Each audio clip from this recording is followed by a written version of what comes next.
दोस्तों, हर साल 15 जनवरी के दिन हमारे देश में आर्मी डे सेलिब्रेट किया जाता है। Army day field marshal Kodandera M Cariappa द्वारा इंडिया के last British commander in chief general sir Francis Bucher से आर्मी कमांड के टेक ओवर करने की खुशी में मनाया जाता है, जिसके बाद field marshal Kodandera M Cariappa हमारी आर्मी के पहले इंडियन कमांडर इन चीफ बने। ट्रांसफर ऑफ पावर का यह समारोह 15 जनवरी 1949 के दिन ऑर्गेनाइज किया गया था और इसी को कमेमोरेट करने के लिए हम हर साल 15 जनवरी को आर्मी डे की तरह सेलिब्रेट करते हैं। देश भर में सेलिब्रेशंस के अलावा army day parade Delhi cantonment के करियप्पा परेड ग्राउंड में कंडक्ट किया जाता है।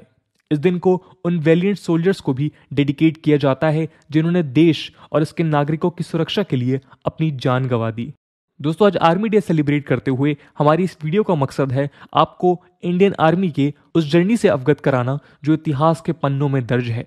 इस डिस्कशन के माध्यम से हम देखेंगे कैसे वो आर्म्ड फोर्सेस जो ब्रिटिश प्रेसिडेंसीज को सर्व करती हैं यूनिफाई होकर इंडियन आर्मी का रूप लेती हैं। इसके अलावा पार्टीशन के दौरान हुए आर्मी के डिवीजन और आज के इंडियन आर्मी के रोल के ऊपर भी हम चर्चा करेंगे। तो आइए शुरू करते हैं आज का डिस्कशन। दोस्तों, ब्रिटिश इंडियन आर्मी, जिसे कॉमन वे में इंडियन आर्मी कहा जाता था, वो ब्रिटिश इंडियन एम्पायर की प्राइम मिलिट्री टूल हुआ करती थी। ब्रिटिश इंडियन एम्पायर के अलावा इंडियन आर्मी प्रिंसली स्टेट्स के डिफेंस के लिए भी रिस्पॉन्सिबल थी। 1858 से 1894 के बीच इंडियन आर्मी 3 प्रेसिडेंसी आर्मी में बटी हुई थी: the Bengal army, Madras army और बॉम्बे आर्मी। 1903 में लॉर्ड किटचनर इंडियन आर्मी के कमांडर इन चीफ बनाए गए, जिन्होंने कई लार्ज स्केल रिफॉर्म्स इंस्टीट्यूट किए। इन रिफॉर्म्स में सबसे ग्रेटेस्ट रिफॉर्म्स के तहत तीनों प्रेसिडेंसी की आर्मीज को यूनिफाई कर एक सिंगल फोर्स बनाया गया। दोस्तों, इस यूनिफिकेशन की शुरुआत 1 अप्रैल 1985 से शुरू हुई थी, जब तत्कालीन गवर्नमेंट ऑफ इंडिया ने आर्मी डिपार्टमेंट ऑर्डर नंबर 981 के थ्रू इस यूनिफिकेशन के नोटिस को पब्लिश किया था। इन आर्मीज को 4 कमांड्स नदर्न, सदर्न, ईस्टर्न और वेस्टर्न कमांड्स में अमेलगमेट किया गया। यदि कमांडिंग ऑफिसर्स की बात की जाए तो इंडियन आर्मी को कमांडर इन चीफ द्वारा हेड किया जाता था, जो गवर्नर जनरल ऑफ इंडिया को रिपोर्ट किया करते थे। फर्स्ट वर्ल्ड वॉर के बाद ब्रिटिशर्स ने आर्मी को इंडियनाइज करने का प्रोसेस स्टार्ट किया, जिसके तहत इंडियंस को हायर ऑफिसर रैंक्स पे प्रमोट किया जाने लगा। इंडियन कैडेट्स को ब्रिटेन स्थित royal military college Sandhurst training के लिए भेजा जाने लगा, जिसके बाद वो किंग्स कमीशन्ड इंडियन ऑफिसर्स या KCIOs के तौर पे कमीशन होने लगे। ये KCIOs ब्रिटिश कमीशन ऑफिसर्स के इक्विवेलेंट हुआ करते थे और इनकी अथॉरिटी ब्रिटिश ट्रूप्स के ऊपर भी होती थी। 1932 तक इंडियन आर्मी के ऑलमोस्ट सारे ऑफिसर्स की training royal military college Sandhurst में होती थी, लेकिन इसके बाद इन ऑफिसर्स की training Indian military academy Dehradun में की जाने लगी, जिसे उसी साल स्टैब्लिश किया गया था। इसके अलावा रेजिमेंट और बटालियन लेवल पे वाइसरॉय कमीशन ऑफिसर्स को प्लेस किया जाने लगा। ये ऑफिसर्स इंडियन हुआ करते थे, जिन्हें ऑफिसर रैंक असाइन की जाती थी। ये सारे रिस्पेक्ट में ब्रिटिश ऑफिसर्स की तरह ट्रीट किए जाते थे, केवल इनकी अथॉरिटी इंडियन सोल्जर्स तक सीमित रहती थी। इन वाइसरॉय कमीशन ऑफिसर्स में सूबेदार मेजर, रिसालदार मेजर, जमींदार जैसी रैंक असाइन किए जाते थे। इंडियन आर्मी की रिक्रूटमेंट पूरी तरह से वॉलंटरी हुआ करती थी। फर्स्ट वर्ल्ड वॉर में 1.7 मिलियन और सेकेंड वर्ल्ड वॉर में 2.5 मिलियन इंडियन ट्रूप्स ने सर्व किया। 1905 में 4 एग्जिस्टिंग कमांड्स को रिड्यूस कर 3 कमांड्स में चेंज किया गया, जिसके तहत 10 स्टैंडिंग डिवीजन्स और 4 इंडिपेंडेंट ब्रिगेड्स बनाए गए। नदर्न कमांड में फर्स्ट, जिसका नाम था Peshawar division, second division Rawalpindi division और थर्ड लाहौर डिवीजन जैसी यूनिट्स प्लेस की गई। वहीं वेस्टर्न कमांड में 4th division Quetta, 5th division मो और 6th division Poona division place की गई। ईस्टर्न कमांड में 7th डिवीजन मेरठ और 8th डिवीजन लखनऊ को प्लेस किया गया। आर्मी हेडक्वार्टर्स ने 9th डिवीजन सिकंदराबाद और बर्मा डिवीजन अपने कंट्रोल में रखा। दोस्तों, इन डिवीजन्स को ये ऑर्गेनाइज किया गया था कि मोबिलाइजेशन के समय हर डिवीजन एक कंप्लीट इन्फेंट्री डिवीजन, एक कैवलरी ब्रिगेड और ट्रूप्स डिप्लॉय कर पाए। इसके अलावा मेजर जनरल रैंक ऑफिसर्स के अंडर परमानेंट डिवीजन कमांड्स भी फॉर्म किए गए। यदि इन डिवीजन्स के इंटरनल स्ट्रक्चर को देखा जाए तो उस समय हर डिवीजन 3 ब्रिगेड से मिलकर बनाई जाती थी, जहां हर ब्रिगेड में 4 बटालियंस हुआ करती थी। इन 4 बटालियंस में 3 बटालियंस इंडियन आर्मी की हुआ करती थी और 1 बटालियन ब्रिटिश आर्मी की। इंडियन बटालियंस को अलग अलग ट्राइब्स, कास्ट और रिलीजन के बेसिस पे सेग्रीगेट किया जाता था। रेजिमेंटल बटालियंस को किसी पर्टिकुलर डिवीजन या ब्रिगेड में एलोकेट नहीं किया जाता था। इसके 2 प्रमुख कारण थे। पहला तो इस रोटेशन एग्रीमेंट से सारी यूनिट्स फ्रंटियर्स के एक्टिव सर्विस का एक्सपीरियंस गेन कर पाती थी, और दूसरा कि इस रोटेशन से वो स्टैटिक रेजिमेंटल स्टेशन में लोकलाइज नहीं हो पाते थे। 1857 रिवॉल्ट के बाद ब्रिटिशर्स को ये डर हमेशा लगा रहा कि यदि इंडियन ट्रूप्स लोकल पॉपुलेशन से इंटरैक्ट करेंगे तो शायद 1857 जैसी म्यूटनी दोबारा हो सकती है, और इसी कारण उन्होंने इस रोटेशन स्कीम को हमेशा बनाए रखा। सेकेंड वर्ल्ड वॉर के समय इंडियन आर्मी ने लार्जेस्ट एक्सपेंशन देखा और इस दौरान इंडियन आर्मी 2,05,000 मैन से इंक्रीज करते हुए 2.5 मिलियन स्ट्रॉन्ग फोर्स बनकर उभरी। इस प्रोसेस के दौरान 5 कोर रेस किए गए, जिसमें Indian 3rd core, Indian 4th core, Indian 15th core, Indian 33 core और इंडियन 34 कोर शामिल थे। इसके अलावा कई इंडियन डिवीजन्स भी फॉर्म किए गए। दोस्तों, दशकों लंबी चली स्ट्रगल के बाद इंडिया को 1947 में ब्रिटिश रूल से आज़ादी मिली, लेकिन इस खुशी के मौके पे हमारे देश ने पार्टीशन जैसी दर्दनाक स्थिति देखी, जिसमें वायलेंस, राइट्स और मास किलिंग हुए। इस पार्टीशन के साथ केवल इंडिया का ही नहीं बल्कि हर उस इंस्टीट्यूशन का भी बंटवारा हुआ जो उससे पहले भारत जैसे महान देश के अधीन हुआ करता था। 2 जून 1947 के दिन इंडिया के लास्ट वाइसरॉय माउंटबेटन ने अनाउंस किया कि ब्रिटेन ने इंडिया को डिवाइड करने के प्लान को एक्सेप्ट कर लिया है। आगे चलकर माउंटबेटन द्वारा पार्टीशन को स्पीड अप करने के लिए क्रिटिसाइज किया गया, जिस कारण देश में ब्लडशेड हुआ।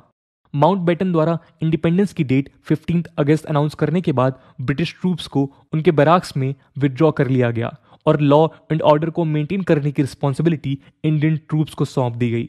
पावर और एसेट के स्मूथ ट्रांजिशन के लिए ब्रिटिश गवर्नमेंट और इंडियन पॉलिटिकल लीडर्स के बीच कई मीटिंग्स होल्ड की गईं। इस डिवीजन में प्रॉपर्टीज, एसेट्स और लायबिलिटीज के डिवीजन को लेकर कई इश्यूज जनरेट हुए। इन सारे डिवीजन्स और ट्रांसफर के दौरान ओल्ड इंडियन आर्मी इंडिया और पाकिस्तान के बीच खड़ी थी, जिसे इन दोनों देशों के बीच दूसरे इंस्टीट्यूशंस की ही तरह डिवाइड करना था। इंडियन आर्मी की ऑफिशियल वेबसाइट के अनुसार आर्मी की एक्टिव स्ट्रेंथ के साथ कंट्री वाइड मूवेबल और इमूवेबल एसेट्स को भी एक कॉम्प्लिकेटेड स्कीम के तहत शेयर किया गया, जिसे ब्रिटिश प्रेजेंस में सुपरवाइज किया गया था। यूएन की नेशनल आर्मी म्यूजियम के अनुसार इंडियन आर्मी के इस डिवीजन को फील्ड मार्शल सर क्लाउड ऑचनलेक ने ओवरसी किया था। फॉर्मर इंडियन आर्मी के 2/3 एसेट्स को इंडियन डोमिनियन को सौंपा गया और 1/3 एसेट्स पाकिस्तान डोमिनियन को गए। यदि एक्टिव पर्सनल की बात की जाए तो मेनली हिंदू और सिख, जिन्हें कंबाइन कर लगभग 2,60,000 मैन थे, वो इंडिया को मिले और लगभग 1,40,000 मैन जो मोस्टली मुस्लिम्स थे पाकिस्तान को सौंपे गए। इसके अलावा जहां एक और इंडिया को 12 आर्मर्ड, 40 आर्टिलरी और 21 इन्फेंट्री रेजिमेंट्स मिली, वहीं पाकिस्तान को 6 आर्मर्ड, 8 आर्टिलरी और 8 इन्फेंट्री रेजिमेंट्स दिए गए। दोस्तों, ब्रिगेड ऑफ गोरखास, जिसे नेपाल में रिक्रूट किया गया था, उसे इंडिया और ब्रिटेन के बीच स्प्लिट किया गया। इस ट्रांजिशन को असिस्ट करने के लिए कई ब्रिटिश ऑफिसर्स मौजूद रहे, जिसमें जनरल सर रॉबर्ट लॉकहार्ट जो इंडिया के first chief of army staff बने, और जनरल सर फ्रैंक मैसर्वी मौजूद थे जो पाकिस्तान के पहले चीफ ऑफ आर्मी स्टाफ बने। दोस्तों, इंडियन आर्मी का पार्टीशन केवल एक प्रोसीजरल एक्शन नहीं था। इस बात को डोमिनिक्यू लेपिरे और लैरी कॉलिंस द्वारा लिखी एक बुक फ्रीडम एट मिडनाइट से समझा जा सकता है। इस बुक में ऑथर्स लिखते हैं कि 13 अगस्त 1947 की रात इंडियन आर्मी के हर बैराक, कैंटोनमेंट्स और मिलिट्री लाइंस में हिंदू, सिख और मुस्लिम सोल्जर्स, जिन्हें 2 देशों के बीच बांट दिया गया था, एक दूसरे को लास्ट होमेज पे करते हैं। दिल्ली में प्रोबियन हॉर्स के सिख और डोगरा स्क्वाड्रंस डिपोर्ट होते हुए मुस्लिम स्क्वाड्रन के लिए एक जाइगेंटिक बैंक्वेट ऑफर करते हैं। इस बैंक्वेट के खत्म होने के बाद सिख, हिंदू और मुस्लिम सोल्जर्स एक दूसरे के हाथों में हाथ डालकर एक लास्ट भांगड़ा परफॉर्म करते हैं, जो इस रेजिमेंट की हिस्ट्री का शायद सबसे मूविंग इवेंट था। ऑथर्स के अनुसार वो मुस्लिम रेजिमेंट जो पाकिस्तान में लोकेटेड थी, उन्होंने भी अपने सिख और हिंदू कॉमरेड्स को सिमिलर बैंकेट्स ऑफर किए। रावलपिंडी में 2nd कैवलरी ने एक इनॉर्मस बैंकेट ऑर्गेनाइज किया, जिसमें हिंदू और सिख ट्रूप्स ने अपने मुस्लिम कर्नल मोहम्मद इदरीस को फेयरवेल बिट किया। इस कैवलरी ने मोहम्मद इदरीस के अंडर वर्ल्ड वॉर 2 में सर्व किया था। मोहम्मद इदरीस फेयरवेल स्पीच में कहते हैं, आप लोग कहीं भी जाइए, हमारे बीच हमेशा भाइयों का रिश्ता बना रहेगा क्योंकि हमने एक साथ अपना खून बहाया है। दोस्तों, कर्नल इदरीस ने अपने हेडक्वार्टर से मिले इस ऑर्डर को भी कैंसिल कर दिया था जिसके तहत उन्हें इंडिया जाते हुए ट्रूप से वेपन सरेंडर करवाने की बात कही गई थी। कर्नल इदरीस ने ऑर्डर के रिप्लाई में कहा था, ये लोग सोल्जर्स हैं, ये अपने हथियारों के साथ यहां आए थे और अपने हथियारों के साथ ही यहां से लौटेंगे। ऑथर्स के अनुसार सबसे touching farewell imperial Delhi Gymkhana club में ऑर्गेनाइज किया गया था।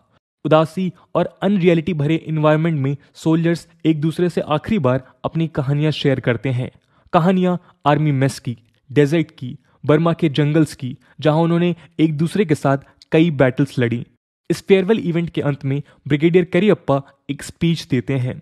ब्रिगेडियर करियप्पा कहते हैं, हम लोग आज केवल औ रिवॉयर कहने के लिए इकट्ठा हुए हैं, केवल औ रिवॉयर, क्योंकि इसी दोस्ती के साथ हम एक दिन दोबारा जरूर मिलेंगे।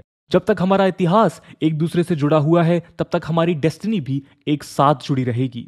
इसके बाद ब्रिगेडियर करियप्पा गुजरे हुए एक्सपीरियंस को याद करते हैं।